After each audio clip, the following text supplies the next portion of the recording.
இதெல்லாம் வரும். ஏன்னா இப்போ பகுஜன் சமாஜ் கட்சி வந்து தேசிய கட்சியா அவங்க இருக்காங்க. உத்தரப்பிரதேசில் ஆளுங்கட்சியாக இருந்திருக்காங்க. அவங்க அந்த யானை சின்னத்தை வச்சு ரொம்ப பிரபலப்படுத்தியிருக்காங்க. தமிழ்நாட்டில் ஒரு ட்ரேடு மார்க்காக கொண்டு வந்திருக்காங்க. அதை தான் வந்து தாவேகா கட்சி கொடியில் இருக்கிற யானை சின்னத்தை வந்து அவங்க எதிர்க்கிறதுக்கு காரணம். இப்போ வந்து அதுவும் இந்த கான்ட்ரவர்சியும் பேசுகிறாங்க. ஆப்பிரிக்கா யானை வந்து நம்ம இந்திய யானைகளை தாக்கி அழிக்கிற மாதிரி ஜெயிக்கிற மாதிரி இருக்கு அப்படின்னு ஒன்று கிளப்பி விடுறாங்க. இது வந்து அரசியல் கட்சின்னு ஆரம்பிச்சுட்டா இவங்க என்ன வேணாலும் பேசுவாங்க, என்ன வேணாலும் கிளப்புவாங்க.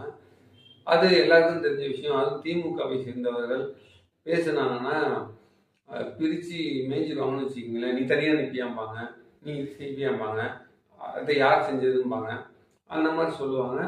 நம்ம அந்த விஷயத்துக்கெல்லாம் வந்து நம்ம விஜய் கட்சி அவர்களுக்கெல்லாம் வந்து நம்ம சொல்ல வேண்டியதில்லை. புதுசாக ஒரு வந்தால் விமர்சனம்